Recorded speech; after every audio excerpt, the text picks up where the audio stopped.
Boa noite a todos, que a paz do Mestre Jesus possa nos acompanhar mais uma vez. Sejam bem-vindos ao Grupo Espírita de Petrolina, nessa casa que nos acolhe com tanto amor e com tanto carinho. A proposta do tema da noite, Consequências do Passado, foi retirado de uma obra psicografado por duas pessoas, Chico Xavier e Valdo Vieira. Tamanha era a afinidade entre esses médiuns que Emmanuel transmitia a sua mensagem de números pares e ímpares para Chico e para Valdo Vieira, nessa ordem. E essa obra chegou à humanidade na década de 60, entre 60 e 70 do século passado, com notícias tão atuais, com preocupações tão atuais, na medida em que nós ainda estamos lutando contra uma série de situações, de consequências de atos impensados, praticados por nós, e reafirmando a necessidade e a misericórdia divina através da reencarnação. Como reparar todo o mal causado? Como reparar os equívocos de uma vida toda? Muitas vezes à luz da ignorância, sem compreendermos o ato que nós praticamos. E quando nós caímos em si, tal qual o filho pródigo, aí nós verificamos com maior alcance os erros que nós cometemos. Se eu tivesse o conhecimento do passado, ou do presente, melhor dizendo, não teria cometido tal ação contra alguém, contra um próximo. Mas minha vida já findou, estou próximo do desencarne. Como reparar esse mal se não retornarei mais à terra? É um pensamento cruel. Mas como nosso Deus não é cruel, Ele é a bondade infinita, nos prepara e nos concede para a grande jornada reencarnatória. O desânimo, o desgosto que experimentamos na nossa atual existência não é uma obra de perseguição do nosso Pai.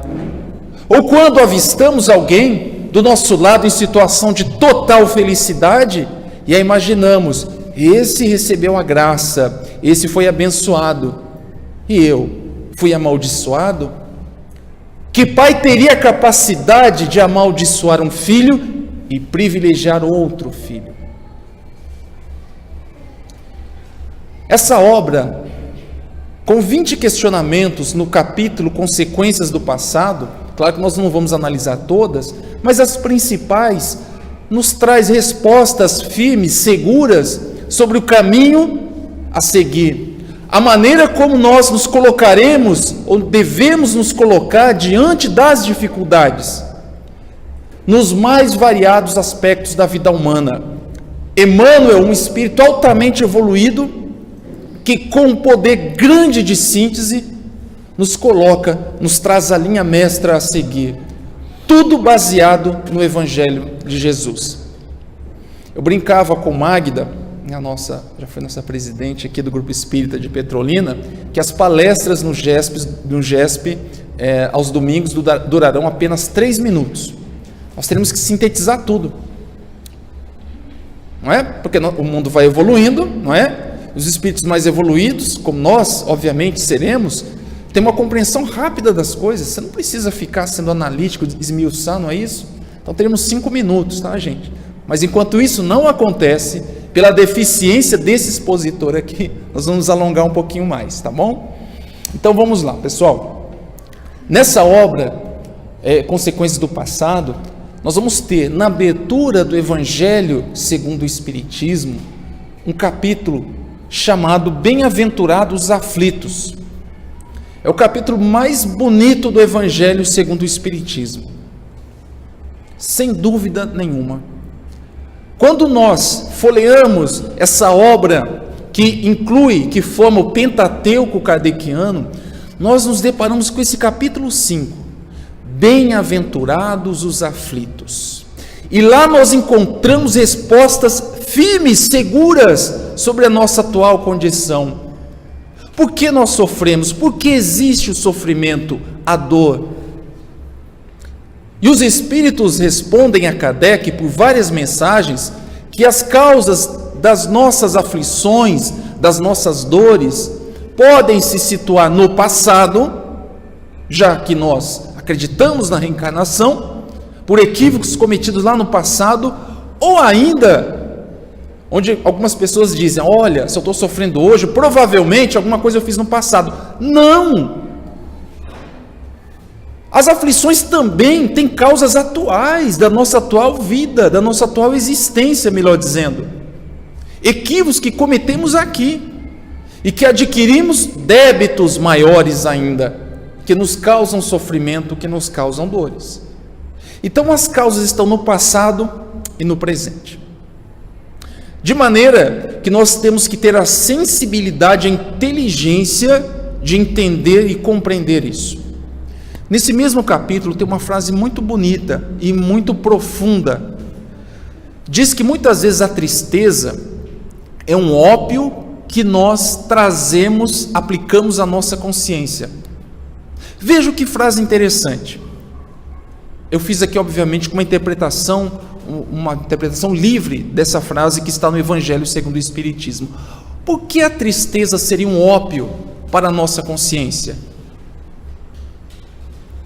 Porque, na verdade, eu sei porque eu sofro.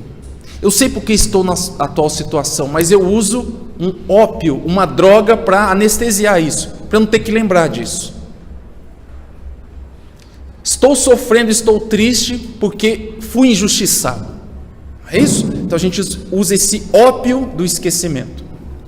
Quando na verdade nós sabemos exatamente quais são as nossas deficiências e o erro do passado. Você não precisa fazer uma regressão de memória. Apenas em casos excepcionais, com um profissional não espírita, um profissional da área médica, da área da saúde. Você pode fazer, se isso obviamente estiver sendo um entrave, mas é uma situação excepcional. Mas vejam, se você realmente está disposto a conhecer o que você cometeu no passado, observe-se. Veja quais são as suas tendências, as suas inclinações. Daí você deduzirá o que você foi no passado. E geralmente, pessoal, nós não fomos muito bem sucedidos. Muitas vezes somos espíritos fracassados, não completistas da nossa última existência reencarnatória. Portanto, no capítulo 5, Kardec coloca que todas as vicissitudes, as dificuldades que nós temos na vida, derivam de uma causa, pois que Deus é justo, e justa há de ser essa causa. Ora, se sofro hoje, tem uma causa. Por que estou sofrendo? Vamos fazer a seguinte comparação. Subo nessa tribuna e pulo, e torço meu tornozelo. A causa foi injusta? Deliberadamente eu quis pular. Aí quebrei o tornozelo. Aí eu digo, nossa, fui castigado por Deus, porque eu pulei daqui e torci meu tornozelo. Deus deve ser o culpado, Ele é injusto comigo.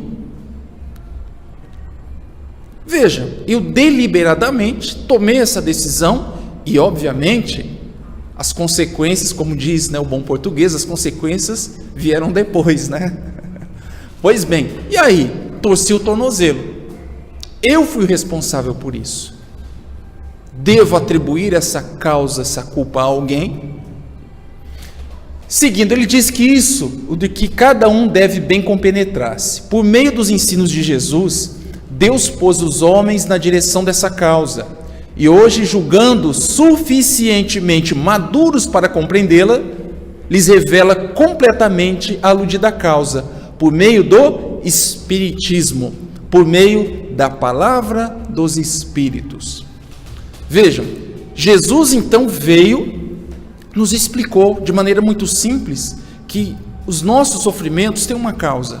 Explicou de maneira muito simples, objetiva, e nós não compreendemos. Então, Jesus diz que mandaria para nós o Consolador prometido e explicaria melhor ainda. Haja vista que no momento que ele reencarna na Terra, O homem não tinha ainda a compreensão da grandiosidade, do volume, da envergadura moral dos ensinamentos de Jesus. Mais de 18 séculos somente o homem começaria a compreender o que Jesus quis nos dizer sobre causas desses sofrimentos. Porque parece algo contraditório. Jesus fala assim: bem-aventurados os aflitos. Como bem-aventurados os aflitos? Como alguém que sofre uma doença física, uma perda de um ente querido, vive na miséria, pode ser bem-aventurado? Ele prossegue: serão consolados. O consolo veio através da doutrina dos Espíritos, que explica nesse capítulo 5 as causas atuais e passadas do nosso sofrimento. E mais, nos dá o caminho para a conquista, para a realização da felicidade, que nós deveremos, ou se quisermos, trilhar. Ele não nos dará a graça. A felicidade é uma construção diária do espírito nas suas imensas e várias batalhas para conseguir então a sua elevação espiritual, a sua elevação no campo moral e intelectual.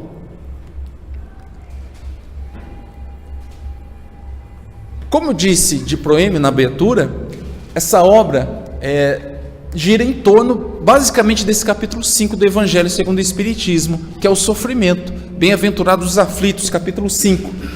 O objetivo dessa obra é fundamentar, na abertura feita por Camila, a paciência. A paciência para enfrentar essas dificuldades da vida. E nós vamos ver nesse questionário, um pouco mais adiante, quais são as situações de conflito que exigem de nós paciência. Ela consola também e nos traz a esperança de um futuro melhor. E, acima de tudo, o aperfeiçoamento íntimo, mas sempre calcada na lógica reencarnatória. Porque nada disso seria lógico ou racional se nós não entendêssemos tudo isso e não analisássemos todas as situações sob a lógica reencarnatória, a pluralidade das existências, as nossas vidas anteriores. Então, 2 médiuns foram convocados para essa missão, Valdo Vieira e Chico Xavier, como mencionei.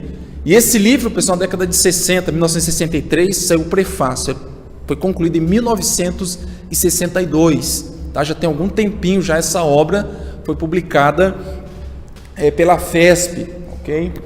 E essa obra então traz os capítulos pares psicografados por Chico Xavier e as ímpares, a numeração dos capítulos ímpares por Valdo Vieira. E eles, esses 2 médiuns, tinham uma afinidade tamanha que eles psicografaram uma obra também chamada Sexo e Destino, né? Onde uma primeira parte Chico Xavier é quem psicografa e a outra parte é Valdo Vieira. Conta Valdo Vieira, que já desencarnou, inclusive, que ele e Chico psicografavam um dia outro. E aí ele pegou todas as folhas, levou até o editor, embaralhou tudo e jogou. Ele falou assim: agora você separe quem é Chico que psicografa e quem é Valdo Vieira que psicografa. As pessoas não conseguem identificar. Tanto que se você ler a obra, você não consegue identificar, porque o espírito é André Luiz, provando que existe reencarnação, que existe a vida após o desencarne. Essa obra é muito interessante, Sexo e Destino, né? Uma das obras da vida no mundo espiritual. Tá? E Valdo e Chico já fizeram várias obras juntos, psicografaram obras em conjunto. Tá? Uma psicografia realmente, um dom mediúnico assim, extraordinário dessas criaturas. Bom, pessoal, para a gente então diretamente às perguntas, eu gostaria que vocês participassem também. O espírito Camilo Chaves, nessa obra psicografada por Valdo Vieira, a obra chamada Ceareiros de Volta. O espírito Camilo Chaves, ele diz que cada criatura traz em si traiçoeira região de ciladas e de armadilhas. Ao atravessá-la sob justos impositivos da evolução, vê onde pisas, como te exprime e pensas. A aflição, na essência, é reflexo intangível do mal forjado pela criatura que a experimenta.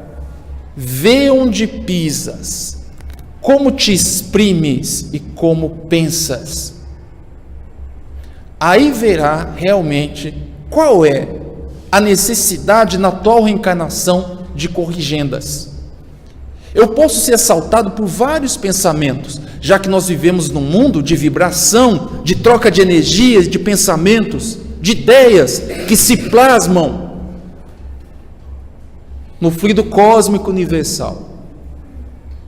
Mas existem pensamentos que são meus, que afloram no íntimo do meu ser, do fundo da minha alma, e esses pensamentos persistentes, de tristeza, de remorso, de insatisfação comigo, e aí nós vamos verificar que realmente nós somos um universo imenso, que nós não descobrimos ainda, que não desvendamos, ao convite do autodescobrimento que a doutrina espírita nos oferece. E o Espírito Camilo então faz essa grande advertência. Pois bem, pessoal, então vamos analisar algumas questões desse capítulo que trata sobre consequências do passado. A primeira pergunta, que diz assim: como podemos então compreender os resultados de nossas existências anteriores? Vamos lá, gente. Emmanuel responde: para compreender os resultados das existências anteriores, baste que o homem observe as próprias tendências, as suas oportunidades, lutas e provas. Observar tendências. Todos nós, pessoal, temos o chamado gatilho interior. Situações que nós, lá no fundo da nossa consciência, a gente tenta evitar. Porque a gente sabe, se adentrarmos nesse caminho, a nossa vida vira de cabeça para baixo. Exemplo: álcool, cigarro, drogas ilícitas em geral. Há um chamado, há um clique, há um alerta dentro de nós: não vá por aí. Porque isso pode ser o retorno ao antigo erro. E faz mais um alerta, Emmanuel: oportunidades. Sou dado ao vício da rapinagem, mas vira e mexe eu sou colocado em situação de ter acesso fácil a dinheiro. Abusei do poder na minha última reencarnação, e por situações outras sou levado novamente a uma oportunidade onde eu posso exercer o poder. Viro chefe, patrão. E aí? Aí nós temos que ter um alerta, acende uma luzinha aqui, um alerta. Opa, espera aí. Estou tendo novamente uma oportunidade. Ou aquela pessoa que eu tento evitar. Mas eu tento me evitar e ela aparece como por acaso na minha vida, insistentemente.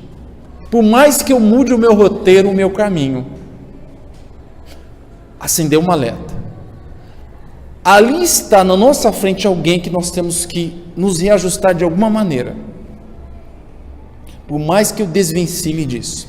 Uma amiga, há um tempo atrás, tinha um namorado e eles começaram a namorar e separavam, voltavam. Aí eu disse a ela assim: olha, você tem um problema aí. Ela: que problema? Eu falei: vocês vão voltar e vocês vão ficar juntos. Ela: nossa, me falou, não, imagina, não vou não. Passado algum tempo, eles se casaram e tiveram um filho, tá? Não nessa ordem, ok? Tiveram um filho e se casaram. E ela me encontra, eu falei: tá vendo, eu não disse a você? Porque por mais que eram situações assim, quase que absurdas, ali para um lugar diferente de tudo, não avisava, eles se encontravam lá. Eu falei: olha, abre teu olho, é alguém que... Ela falou: não, você é espírita, por isso você está falando. Não, mas eu falei: presta atenção, analise aí. Não é muita coincidência não, você não acha? Aí está um ser que você precisa estar junto, que vocês se reprogramaram de alguma maneira no mundo espiritual para estar juntos. Estão juntos, felizes, têm filhos, enfim. Lutas e provas. As lutas a que nós nos habituamos, Pode ser uma luta interior, né? Uma luta comigo mesmo, ou na luta de nossas vidas, por riquezas, por benefícios que eu dissipei no passado. E novamente eu retorno agora do outro lado. Veja as provas da riqueza e da pobreza. Pessoal, não nos iludamos que todo mundo foi rico no passado e não é pobre, a conta não vai bater. Mas eu digo, é a luta que nós temos da pobreza extrema. Ora, colocado numa situação de pobreza extrema. Veja que a terra está na média, né? As pessoas vivem, têm condições, sobrevivem, vivem razoavelmente bem e tem os milionários. Eu posso, numa situação mais favorável, usar toda a riqueza que eu disponho para prejudicar alguém, para perseguir, para especular, e aí eu volto numa situação completamente adversa, para que eu viva e sinta o outro lado da situação. E as provas, observar as nossas provas. Por que será que muitas vezes nós nos consorciamos com alguém que nos traz grande sofrimento? A resposta geralmente vai aí, não, no começo a gente se dava tão bem, eram assim, almas gêmeas. Não existem almas gêmeas, tá pessoal? Doutrina espírita, já vou dizendo aqui, tá bom?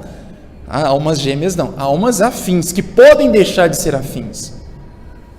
Mas almas que se consorciam e vivem numa situação de sofrimento, de provação da nossa paciência, né? Enfim, por que será que isso ocorre?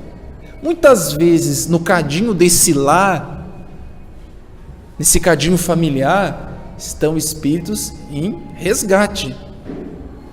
Ou ainda, nós pedimos para reencarnar num determinado lar como provação. Nós não temos dívidas com aqueles personagens do âmbito familiar, mas pedimos como prova para auxiliar as criaturas que estão próximas a nós a seguir adiante. Existe uma obra belíssima chamada Renúncia, onde o espírito Alcione, já muito evoluída, pede para retornar. Para retornar, para ajudar quem? É um espírito que não tinha mais provas, resgates, mas mesmo assim pediu como missão buscar um espírito que lhe era afim no passado, mas que ficou por vários equívocos, e ela retorna e vive uma série de provações. Pessoal, estamos chegando no final do ano. Eu recomendo 2 presentes que você dê às pessoas que você mais ama. 2 obras, 2 livros. Paulo Estevam e Renúncia. São obras belíssimas, pessoal. Sim, que realmente promove o crescimento, pelo menos, se não o crescimento, a reflexão sobre as provas a que nós estamos submetidos. Paulo Estevam e Renúncia. O autor é o mesmo, Emmanuel. Quem psicografa, melhor dizendo, era Chico Xavier, as 2 obras. São obras belíssimas. Eu recomendo a leitura para aqueles que querem se aprofundar um pouco mais sobre o que é prova e expiação nas existências terrestres. O próximo questionamento é sobre enfermidades congênitas. Emmanuel também trata desse assunto. E as perguntas que lhe são dirigidas diz o seguinte: qual a explicação lógica das enfermidades congênitas? Aqueles que a ciência não busca, não consegue explicação.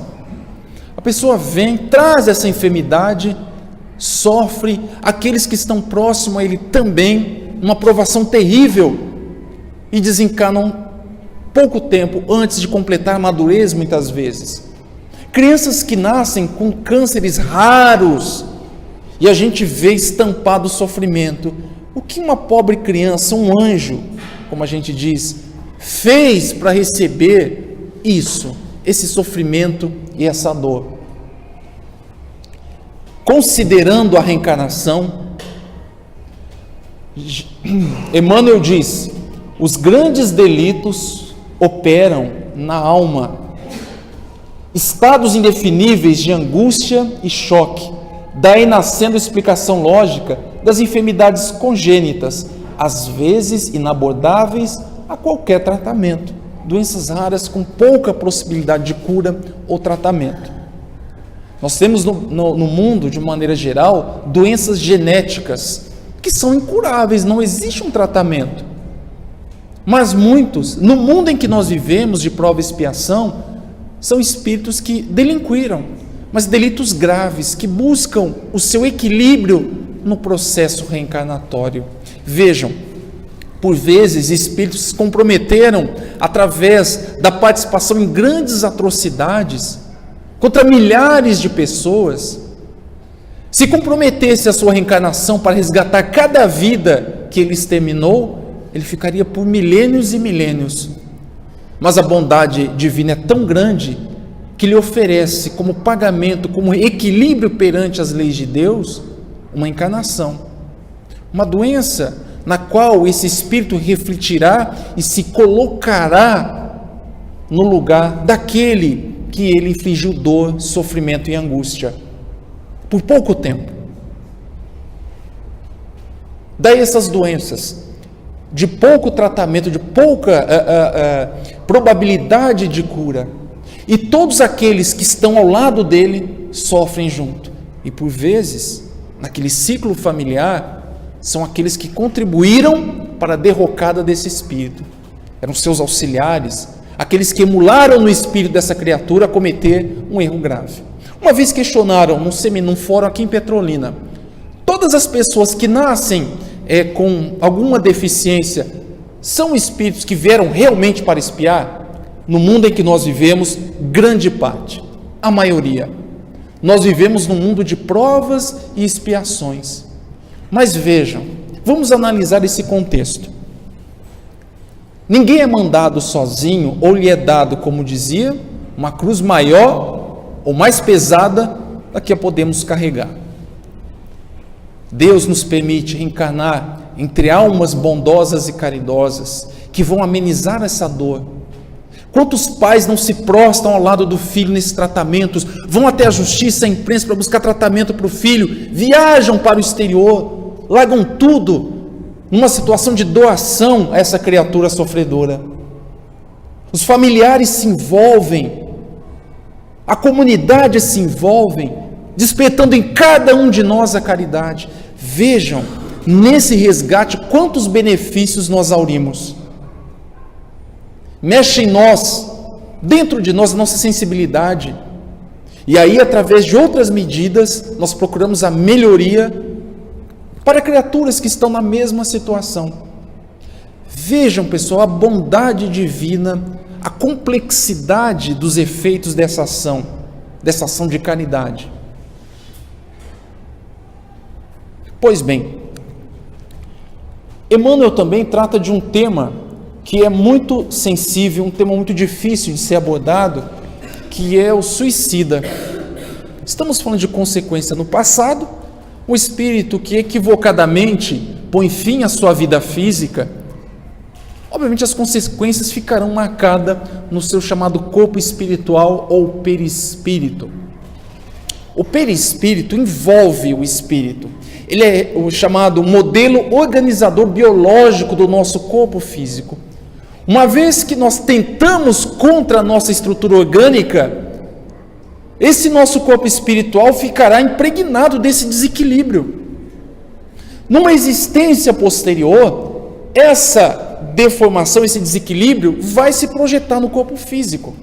E Emmanuel alerta que suicidas, que estouraram o crânio ou que se entregaram ao enforcamento, depois de prolongados suplícios nas regiões purgatórias, frequentemente, após diversos tentames frustrados de renascimento, readquirem o corpo de carne, mas transportam nele as deficiências do corpo espiritual, nosso perispírito, cuja harmonia se desajustaram. Nessa fase, exibem cérebros retardados ou moléstias nervosas obscuras. Eu já tive a oportunidade de fazer o trabalho no mês anterior sobre suicídio e as consequências desse ato de rebeldia contra a lei de Deus em futuras reencarnações. Criaturas que nascem com deficiência mental grave, com moléstias nervosas graves, em razão de atos impensados que colocaram fim à sua última existência. Muitos não conseguem completar a reencarnação. Nascem e há um aborto espontâneo. É o primeiro contato, a tentativa de reestruturar o seu corpo espiritual que foi abalado com aquele ato de violência. E aí reencarna novamente com deficiências graves e severas.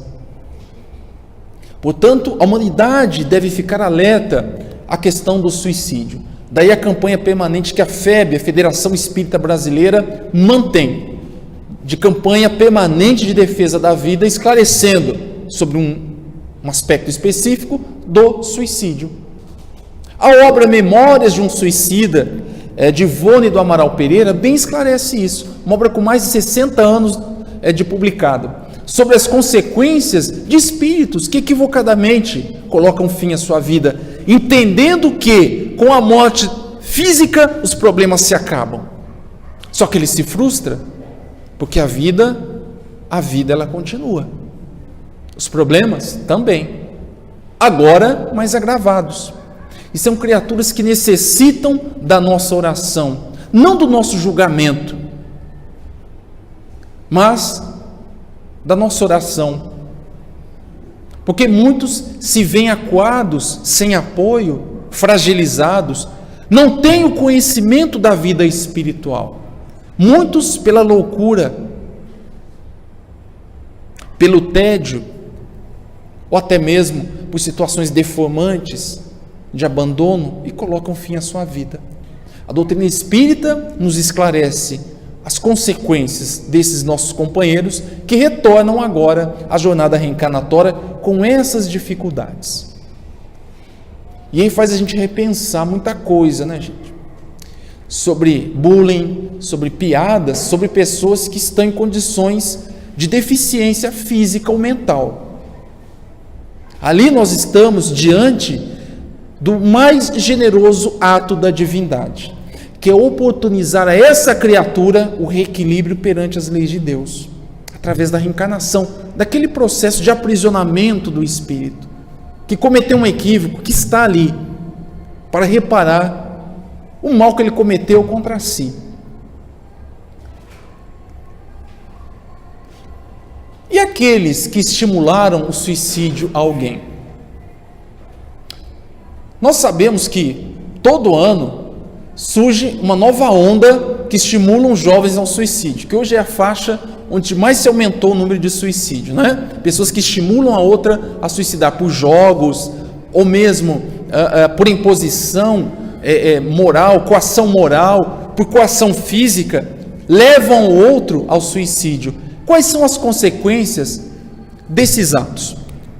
Emmanuel responde: se levianamente provocamos o suicídio de alguém, é possível que tenhamos esse mesmo alguém, muito em breve, na condição de um filho problema ou de um familiar padecente, requisitando-nos auxílio, na medida das responsabilidades que assumimos, na falência que se arrojou. Veja, recebemos aquela pessoa agora como filho. Existe uma obra que eu já tive a oportunidade aqui de falar com vocês, de conversar, para quem não estava presente, uma obra chamada Dramas da Obsessão, também de Ivone do Amaral Pereira, onde espíritos antigos israelitas perseguidos em Portugal, lá nos anos 1700, foram perseguidos, foram torturados e mortos pela Inquisição. Aqueles personagens agora retornam a uma outra existência, e esses espíritos, vítimas dos seus algozes, daqueles inquisidores, agora estavam na condição de cobradores, e levavam a família do agora Leonel, que residia no Rio de Janeiro, no ano de 1910, ao suicídio. Uma família, 10 pessoas, e todas eram levadas ao suicídio. Leonel, a filha, os filhos sempre tinham ideações suicidas. Vejam, ele levou Leonel ao suicídio e levou seu filho também. Mas todos esses personagens reencarnariam. Reencarnariam como? Agora, como pais e filhos, para o reajuste devido. E muito provavelmente trazendo consequências dos atos praticados. E aí, muitas vezes, nós temos na nossa família o filho que não se dá com o pai, ou a filha que não se dá com a mãe, nas várias combinações possíveis. E aí? Quem são essas criaturas que estão agora sobre o mesmo teto? Espíritos que precisam se reajustar. Mas será que eu fui causador do suicídio do meu filho? Não se questione com relação a isso. Se há uma diferença entre vocês, sim, existe uma causa. E muitas vezes os pais acham que é os filhos que não amam e ponto final. Muitas vezes os filhos são nossos credores. Muitas vezes nós impingimos mal aquela criatura, levamos ela a um deslize, e agora nós voltamos como pai para tentar nos reajustarmos com ele, com o filho problema, ou com aquele parente, aquele agregado doente que chega à nossa casa, para o nosso auxílio, para que nós os auxiliemos. E nós fazemos tudo isso de maneira deliberada, buscamos e pedimos a Deus que nos dê uma nova oportunidade do restabelecimento. Tem um filme chamado Os Outros, até estrelado por Nicole Kidman, que ela promove ali o suicídio das crianças dela, dos filhos. E ela, na parte final, não vou contar o final do filme, mas para que vocês entendam as consequências, ela pede novamente a Deus que dê uma nova chance para ela se reequilibrar ou pagar o mal que ela fez aos filhos, no qual ela suicidou, tentou contra a vida dos filhos. Ela sufocou as crianças enquanto elas dormiam e pedia a Deus uma nova oportunidade, uma nova chance para pagar aquele débito que ela tinha com os filhos. E muito provavelmente reencarnarão e tentarão, experimentarão essas criaturas novamente uma certa apatia, uma certa diferença. A doutrina espírita nos remete a isso. Observe as nossas tendências, as nossas dificuldades, as provas e as nossas lutas. Nós provavelmente saberemos quais são as nossas missões, vamos colocar assim. E aqueles que se entregam aos desequilíbrios do sexo, como vivem? Quais as consequências? Se abraçamos desequilíbrios de sexo agravados com padecimentos alheios por nossa conta, aguentamos algumas inibições genésicas, muitas vezes com cansaço precoce e a distrofia muscular, a epilepsia ou câncer de permeio. São os desequilíbrios que nós projetamos no nosso corpo espiritual. Eu recomendo a leitura de uma obra chamada Sexo e Obsessão. Uma criatura que viveu numa grande devassidão, inclusive envolvendo crianças em caso de pedofilia, e ele pede para retornar então, para reparar todo o mal que ele cometeu, aqueles que estavam envolvidos. E ele retorna na missão de um padre que cuida de uma casa com menores abandonados. Estudem essa obra, porque segundo Divaldo Franco, esse é um fato. Uma pessoa que está reencarnada ainda. Veja a luta atroz dessa criatura, que enfrenta essas dificuldades todas aqui, por desequilíbrios que ele teve no campo da sexualidade. Então eu recomendo a leitura dessa obra, muito importante. E aqueles que se entregam às extravagâncias da mesa, como é que fica? Tem alguma consequência? Será que nós podemos ferir o nosso corpo espiritual, o nosso perispírito, quando nós cometemos extravagâncias à mesa, comemos em excesso, gula? Se nos entregamos à extravagância da mesa, arcamos com ulcerações e gastralgias que persistem tanto tempo quanto se nos perdurem as alterações do veículo espiritual. Vejam, nós estamos então causando comprometimento do nosso centro de força gástrico. Diz André Luiz que quando nós desencarnamos, nós vamos verificar que algumas criaturas apresentam comprometimentos no centro de força gástrico e genésico, que são os órgãos reprodutores. É o último praticamente a tentar se liberar dessas imprecações. No livro Nosso Lar, para vocês verem o comprometimento da humanidade com alimentação, que lá no nosso lar teve uma batalha, pessoal, uma batalha, obviamente, entre aspas, de espíritos que queriam alimentação. Mas você pensa, você não tem mais o corpo físico, para que você precisa de alimento? Não é mesmo? E para acalmar as criaturas, serve-se então ali uma alimentação fluídica. Por quê? A viciação do estômago, da alimentação, né? Nós vivemos realmente numa sociedade onde estimulam realmente a ingestão de alimentação em excesso, né? E de péssima qualidade. Isso compromete também o nosso corpo físico. A regra é, pessoal, sempre o equilíbrio. O equilíbrio. Então, nós fiquemos atentos a essas situações. Bom, Marcos, mas como isso, por exemplo, pode se projetar numa outra reencarnação? Graves comprometimentos dos órgãos digestivos. Úlcera, aí tem que me alimentar pouco, não posso estar... Tenho colesterol muito elevado, né? Aí não pode comer certas, tem que se privar. Porque realmente um exagero, né, foi ali cometido e que nós devemos procurar o equilíbrio. E aqueles que se afeiçoam ao alcoolismo? Se nos afeiçoamos ao alcoolismo ou ao abuso de entorpecentes, somos induzidos à loucura ou à idiotia, seja ela onde for. Bom, nós já tratamos desse assunto sobre o alcoolismo, sobre o uso das drogas, que podem, pessoal, afetar, né, todo o nosso corpo espiritual, não só nossos órgãos físicos do corpo orgânico. Uma vez desencarnados, podemos, pela desestruturação do nosso perispírito, reencarnarmos com idiotia, com a loucura, com a esquizofrenia, porque nós dilapidamos o nosso corpo espiritual através de altas ingestões de tóxicos, de álcool, de cigarro, de entorpecentes. Então, muito cuidado. Não é algo, a doutrina espírita não diz para você, você não beba, não fuma. Vocês não vão encontrar nenhum não faça isso. Pode procurar, não existe. Ela esclarece. Mas eu quero eu quero mesmo assim fumar.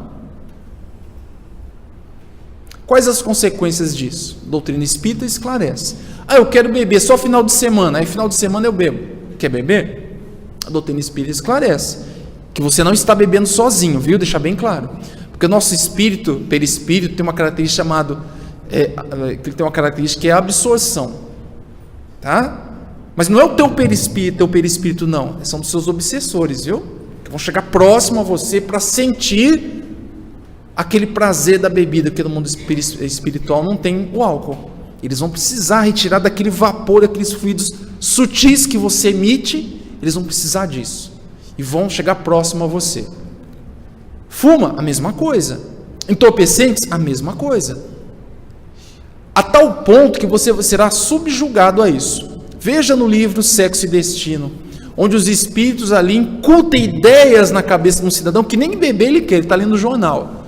Mas ele vai lá, bebe, pega um trago e tal, fica aquela ideia recorrente, ele acaba ingerindo bebida alcoólica e os espíritos que estão ali próximos, obsessores, ali satisfazem a sua volúpia. Então, muito cuidado com isso. Mas e aqueles que, claro, não é o caso aqui, pessoal, né? Deixar bem claro que eu estou trazendo apenas para a gente estudar. Ninguém aqui é maledicente, faz fofoca da vida alheia. Ninguém. Então eu trouxe aqui apenas na eventualidade, né, de alguém aqui falar mal da vida alheia, ficar alerta com relação a isso. E aqueles que se empenham em delitos de maledicência e calúnia? Se nos empenhamos em delitos de maledicência e calúnia, atravessamos vastos períodos de surdez ou mudez, precedidas ou seguidas por distonias correlatas.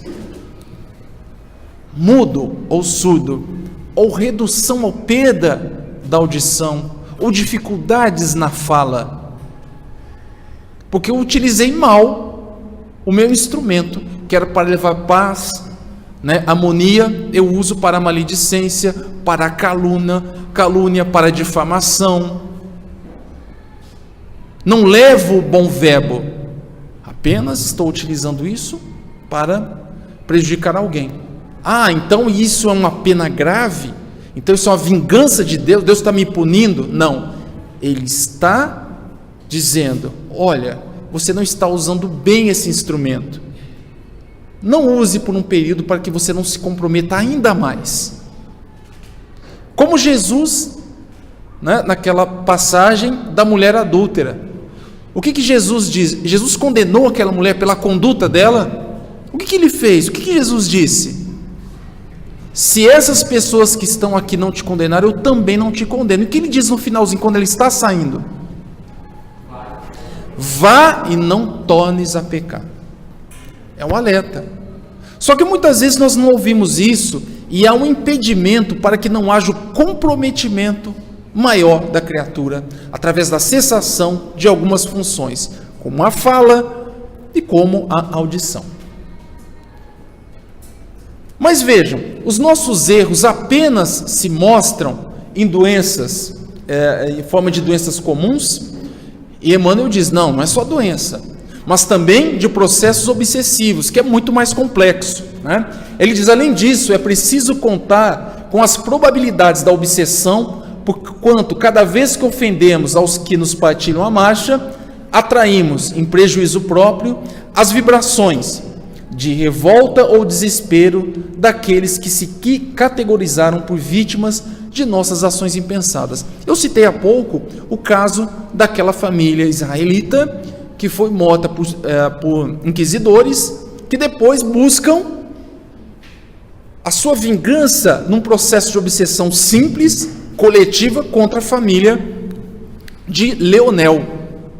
Então também nós podemos atrair através dessas ações não apenas doenças, mas também processos obsessivos graves. Explicando, obsessão é a ação persistente de um espírito sobre o outro, um espírito inferior, um espírito que ainda não aprendeu a grandiosidade e a profundidade do verbo amor, que busca vingança a qualquer custo, levando a outra criatura muitas vezes a pôr fim à sua vida, ou mesmo introjetando nela pensamentos tão deletérios que faz aflorar no corpo físico doenças, como a depressão, alergias graves, extinguindo a pessoa organicamente. Tudo através de um processo obsessivo. Então, além dessas condutas equivocadas que nós cometemos no passado, podemos, sim, através de doenças, mas também sofremos de processos obsessivos. Então, qual deve ser a nossa atitude perante a vida? Perante essas dificuldades, essas lutas? Nós devemos, diante das provas inquietantes que se demoram conosco, aprendamos a refletir. Se estou passando por uma dificuldade com alguém próximo a mim, na situação de trabalho, na escola, na faculdade, na sociedade, a minha vida pessoal, minha vida financeira, a minha vida amorosa, reflitamos qual é a causa disso. A doutrina espírita é um bom plano para que nós possamos estruturar, estabelecer os nossos métodos de reflexão sobre as nossas vidas. Refletido sobre isso, fazer o quê? Auxiliar, melhorarmos, sermos mais pacientes, tolerantes, praticar a caridade como ensinou Jesus, benevolência, indulgência e perdão das ofensas. Nós devemos também amparar aquela pessoa que está conosco e servir aqueles que nos cercam. O amparo e servir foi o que Jesus fez por nós. Então, diante dessas provas, dessas dificuldades, não se desesperar, mas pedir a Deus, a Jesus, que nos permita traçar esse caminho, auxiliar aquela pessoa equivocada, que muitas vezes é o meu credor. Então vamos auxiliá-lo. Aprender a melhorar, porque a partir do momento em que eu entendo pelo processo, o processo pelo qual estou passando, eu me melhoro. Eu deixo de ser orgulhoso, eu deixo de ser vingativo, tenho a resignação. Entendo por que estou passando por aquela dificuldade. E quais são os meios que eu tenho para superá-los. E nós vamos seguir, então, já para o final da exposição, sobre as relações entre o presente, o passado e o nosso futuro. Emmanuel traz uma mensagem muito interessante. Ele diz assim: todos nós temos o presente, com o ensejo de construir o futuro, mas envolvidos nas consequências do passado que nos é próprio. Isso porque tudo aquilo que a criatura semeie, isto mesmo colherá. Só que o nosso passado ele é muito rápido, né? Já é o passado há 3, 5 minutos. Então veja a condicionante, o equilíbrio que nós devemos buscar. Estamos no presente, envolvidos com o passado e buscando construir um novo futuro, um futuro de paz e de amor. E no Evangelho nós vamos ver, no capítulo 27, item 21, que assevera, que finaliza essa obra de Emmanuel, diz o seguinte: o homem sofre sempre a consequência de suas faltas. Não há uma só infração à lei de Deus que não acarrete a sua punição. Assim o homem é constantemente o árbitro da sua própria sorte. Pode abreviar ou prolongar indefinidamente o seu suplício. O que nós queremos? Abreviar os nossos sofrimentos ou prolongá-los? Todo mundo quer abreviar, não é isso? Só que Jesus explica como é que se abrevia isso. Através da caridade, benevolência para com todos, indulgência para com a imperfeição alheia e perdão de todas as ofensas. É rápido, é fácil? Não, não é fácil. E por que não é fácil? Porque ainda dentro de nós temos algo muito grave a ser superado. Se você disser: não, eu não sou orgulhoso, faça uma nova avaliação. Talvez você não fez a avaliação suficiente. Não sou uma pessoa orgulhosa. Não, ok. Aí nós somos colocados em algumas situações que, nossa, não sabia que eu era tão orgulhoso. Eu sou orgulhoso? Sou orgulhoso. Ainda. Mas que bom que você sabe que você é orgulhoso, ou que eu sei que eu sou orgulhoso. Pelo menos a gente já identificou o problema. É duro quando a gente joga a sujeira para debaixo do pano, as nossas imperfeições, e negando-as. E aí nós vamos prolongar o nosso sofrimento indefinidamente. No caso que eu citei, do livro Dramas da Obsessão, pessoal, esse drama durou sabe quanto tempo? 400 anos, gente. Tem espíritos que permanecem no livro Céu e Inferno 800 anos num processo mórbido. Será que nós temos todo esse tempo hoje? Ou a Terra está avançando e nós não teremos mais lugar na Terra? Reencarnaremos agora em orbes, em planetas condizentes com a nossa situação. E prossegue: a sua felicidade ou a sua desventura dependem da vontade que tenha de praticar o bem. A nossa felicidade depende de nós, de nos empenharmos em relação a isso.